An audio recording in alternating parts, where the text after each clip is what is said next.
राम मंदिर में तो मनमानापन शुरू से हो रहा है। जो नेताजी चाहेंगे वो होगा। तो नेताजी ने जिन जिन को चाहा कि ये लोग ट्रस्टी बन के वहाँ बैठे हैं और हमारी ओर से मैनेजमेंट संभालें, साधु संतों को तो दूर कर दिया गया।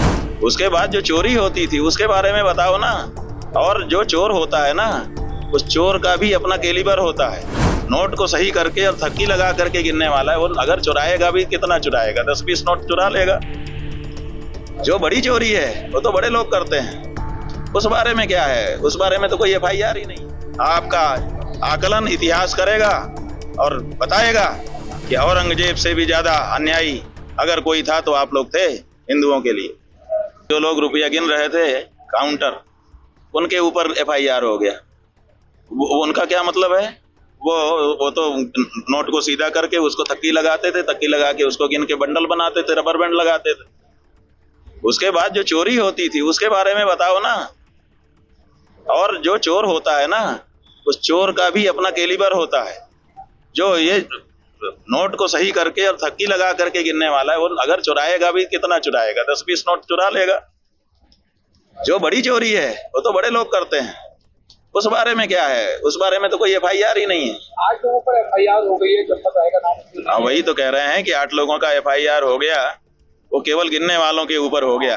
जो गिनवा रहा था और कहाँ भेजना है कितना तय कर रहा था, उसका कहाँ नाम आया? अभी सरकार तो कह रही है कि विपक्ष मुद्दा उठा रहा है।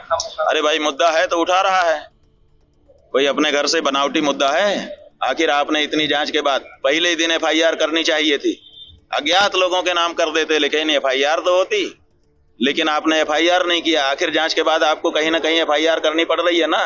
तो विपक्ष जो है कोई अपने घर से कल्पना करके मुद्दा उठा रहा है, जब उसको पूरा मौका आपके लोगों ने दिया है तब उठा रहा है। विपक्ष का काम है कि अगर कहीं गड़बड़ी हो रही है तो उसको रेखांकित करे। अच्छा है कि विपक्ष कम से कम ये कर रहा है, नहीं तो वो भी अगर इसी में अपना हिस्सा लेकर के चुप हो जाता तो हम लोग क्या करते।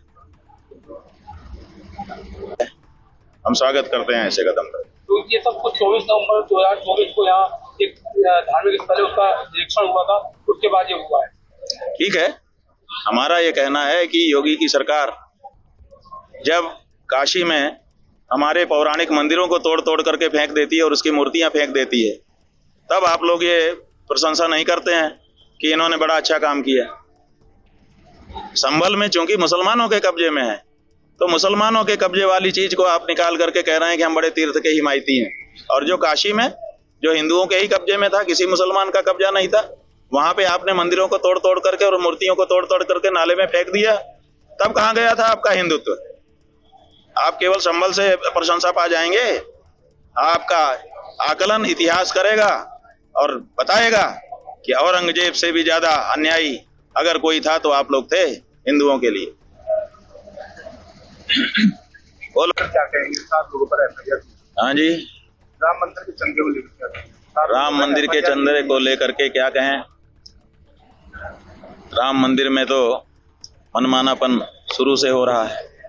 ना तो शास्त्र की बात मानी जा रही है, ना तो वेद की बात मानी जा रही है, ना तो गुरुओं की बात मानी जा रही है। जो नेताजी चाहेंगे वो होगा। तो नेताजी ने जिन जिन को चाहा कि ये लोग ट्रस्टी बन के वहाँ बैठे हैं और हमारी ओर से मैनेजमेंट संभालें, साधु संतों को तो दूर कर दिया गया, पंडित पुजारियों को उसमें रखा नहीं गया, तो उनके कार्यकर्ताओं का ट्रस्ट बनाया गया। आप इसी से अनुमान लगा लीजिए कि जब कहीं पर कोई नया ट्रस्ट बन रहा है, उसमें लोग अपने विश्वस्त लोगों को क्यों बैठाना चाहते हैं? इसका मतलब है कि उनके माध्यम से उनकी कुछ बातें थी कि वो अपने विश्वस्त लोगों के माध्यम से करना चाहते थे। अगर सब कुछ फेयर करना था तो 4 शंकराचार्य और रामानंदाचार्य और दूसरे जो आचार्य थे वो क्या गड़बड़ थे? उन्हीं का ट्रस्ट बना देते कि भाई साधु संत आचार्य गण आप मिलकर के ट्रस्ट बनाइए, मंदिर बनाइए। लेकिन अपने खास खास कार्यकर्ताओं को वहां पे बैठाने का मतलब ही था कि शुरुआत में नियत ही थी कि अपने खास लोगों को बैठा के हम चोरी करेंगे, तो वो हो रही है। संभल आए हैं क्या? इस समय बंधुओं हम गविष्ठी यात्रा पर हैं। गौ माता के प्राण और उनकी प्रतिष्ठा की रक्षा के लिए 3 मई को गोरखपुर से चलकर विभिन्न विधानसभा क्षेत्रों में होते हुए लगभग 170 से अधिक विधानसभा क्षेत्रों में जाकर के अब संभल विधानसभा क्षेत्र में हम आए हैं। प्रत्येक विधानसभा में वहाँ के मतदाता बंधुओं से संवाद स्थापित करते हुए इस आने वाले चुनाव में गौ माता की रक्षा के लिए अपना वोट रिजर्व करने के लिए हम उनको प्रेरित कर रहे हैं और लोग संकल्पबद्ध हो रहे हैं। यही काम संभल में भी अभी जनता के साथ हुआ है। यहाँ पर भी लोगों ने बड़ी संख्या में गौ माता की रक्षा के लिए ही आने वाले चुनाव में वोट देने का संकल्प लिया है।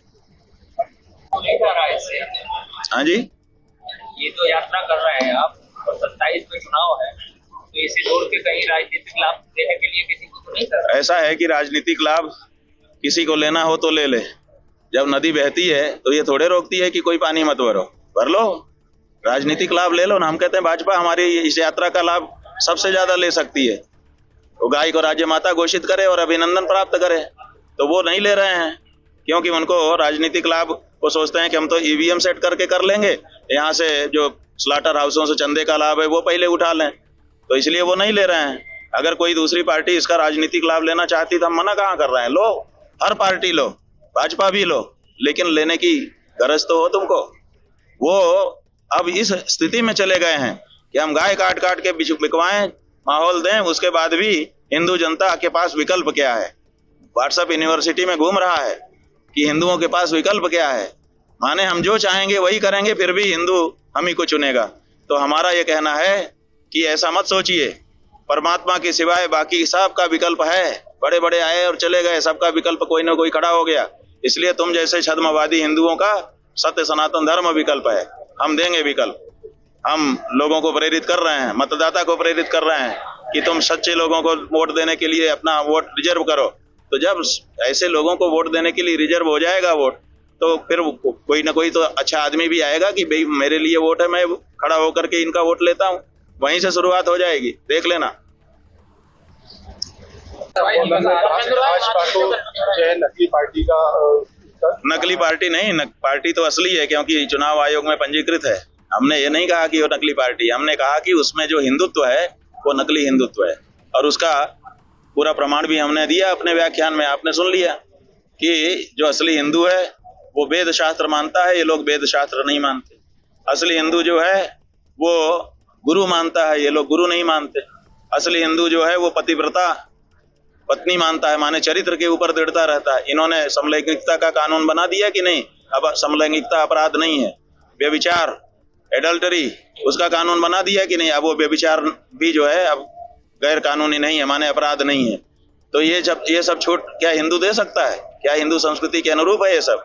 तो जब हमारे हिंदू संस्कृति के विपरीत आप एक के बाद एक काम करते चले जा रहे हैं, तो हम आपको नकली हिंदू कह रहे हैं, क्योंकि आप नाम हिंदू का लेते हैं कि हम हिंदू पार्टी हैं, हिंदू पार्टी हैं। अरे आप तो वहीं नकली हो जाते हो जब आप चुनाव आयोग में जाके शपथ पत्र देते हो कि हम धर्मनिरपेक्ष पार्टी हैं, हमें पंजीकृत करिए, और जब पंजीकृत हो जाते हैं तो बाहर पब्लिक में आके कहते हैं हम हिंदू पार्टी हैं। आप तो पहले धर्मनिरपेक्ष पार्टी हो ना। इस देश में जितनी पार्टियां सब धर्मनिरपेक्ष हैं, क्योंकि चुनाव आयोग धर्मनिरपेक्षता की शपथ के बिना पंजीकरण ही नहीं करता है। तो आप पहला झूठ तो वहीं बोलते हो, लेकिन हम मानते हैं कि भाई वो तो तकनीकी कारण से आपकी मजबूरी रही होगी, लेकिन आपके मन में हिंदू भावना है, ऐसा मान करके आप बोल रहे हैं। तब आपके आचरण हमको देखने पड़ते हैं, और आपके आचरण तो सब हिंदू धर्म से विपरीत ही है। तो हम कैसे माने कि आप हिंदू पार्टी हैं? इसका मतलब हिंदू पार्टी है नहीं, हिंदू धर्म के विपरीत काम कर रही हैं और नाम हिंदू का ले रही हैं, इसलिए नकली हिंदू ही तो हो गए, और क्या हुए। प्रभात